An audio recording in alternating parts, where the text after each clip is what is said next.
Here's some more of the rarest features a human can have, so stick around to find out how rare you are. 1% of the population can actually sneeze with their eyes open. Less than 10% of the population has this little bump on their ear called Darwin's tubercle. 14% of the population can fold their tongue in half. Everyone has one of these little hair whorls on the back of their head, but 5% of the population actually has 2 of them. 20% of the population is double jointed. Another day, another creation. Let's go have a Fruity Pebble Frappuccino. So we're gonna be making a venti.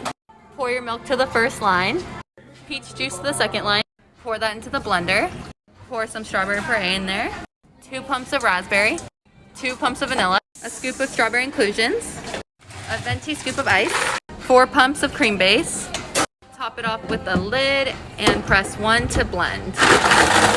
Whipped cream at the bottom of the cup, strawberry puree at the bottom, pour in part of your frappuccino, more whipped cream, some strawberry puree, the rest of your frappuccino, and the rest with whipped cream. Top it off with dragon fruit inclusion, some strawberry dust, top it off with a lid, and now you got your Fruity Pebble Frappuccino. You know, growing up, I kind of thought that quicksand was gonna be a way more pressing issue in my life. Which is why, even though I've never encountered it myself, I do know how to escape it. First things first, don't panic, you gotta remain calm, take deep breaths, and remember that you're not gonna drown in quicksand. Because the sand is more dense than your body, you're only really gonna go about waist deep. But still, to give yourself more time, you should make yourself lighter by throwing off any jacket or backpack you have. Also, make sure you keep your arms up and out of the sand. Then you're gonna wanna slowly wiggle your legs. This is going to create a pocket for the water to trickle in and loosen the sand around you. Then you're gonna wanna lay down on your back, which is going to help bring your legs to the surface. And then you're gonna wanna start doing the backstroke as if you're swimming in a pool. And if you keep moving slowly but deliberately, you should be able to escape just fine. And if anybody ever finds quicksand, can you let me know, because I kinda wanna try this one out myself.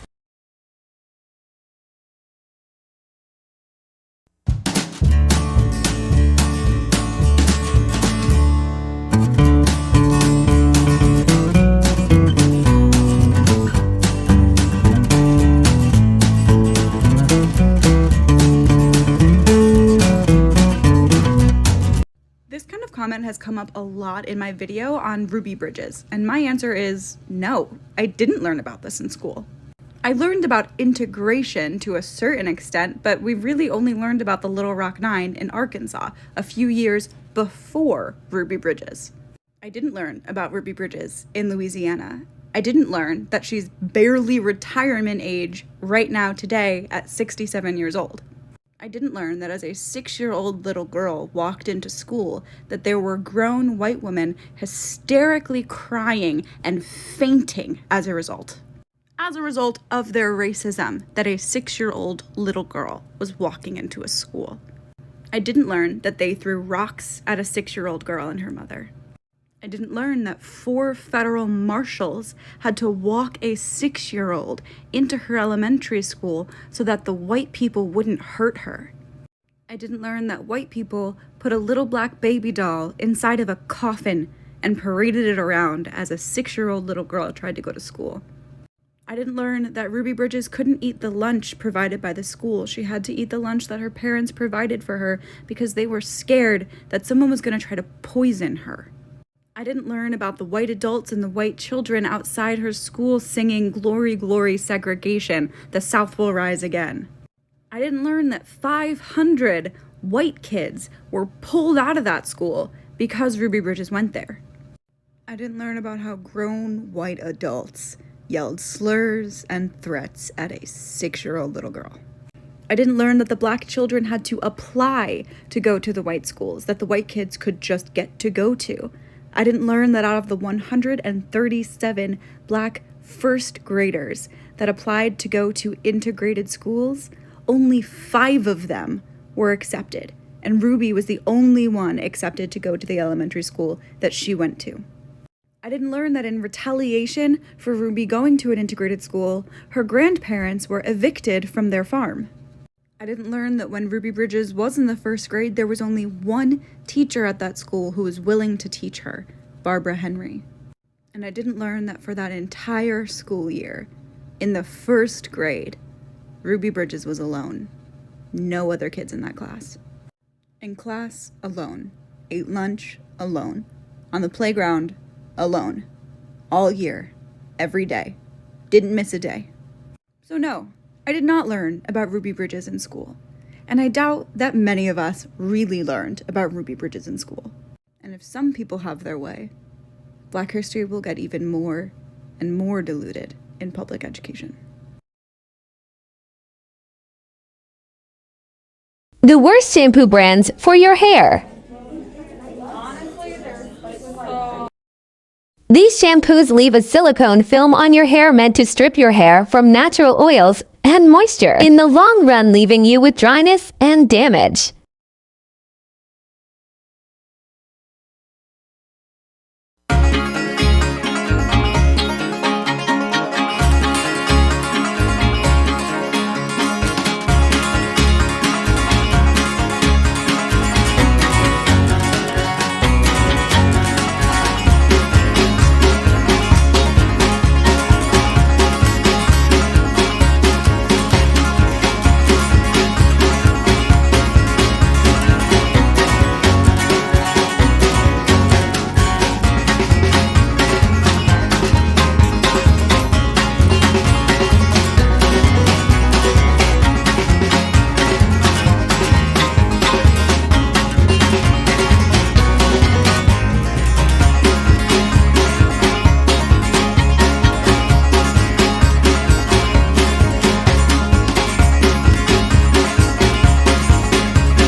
Do you know the dark origins behind the fairy tales we all grew up hearing? Okay, it's finally time to talk about Cinderella, which I've kind of been avoiding because the original Cinderella is really crazy. So we all know about Cinderella's fairy godmother, but in the original, things aren't so simple. Cinderella's mother passed away, so she plants a tree by her grave, where she goes to pray every day, until one day she finds her dress there, along with enchanted birds helping her. It's interesting because this part implies that Cinderella may have been a young witch. Another disturbing part that isn't included in the version that we all know is just how creepy the prince was, because Cinderella didn't just accidentally lose her shoe. The prince covers the steps in sticky substance so Cinderella wouldn't be able to leave. He literally tried to trap her in the castle with him. And when the prince came with the shoe that she lost, Cinderella's evil stepsisters took it to the next level. Their feet were larger and couldn't fit into the shoe. So the evil stepmother ordered the sisters to cut off their toes and heel. But that wasn't all. They also got their eyes pecked out by doves. But which fairy tale should I talk about next? Follow to see the rest of the series.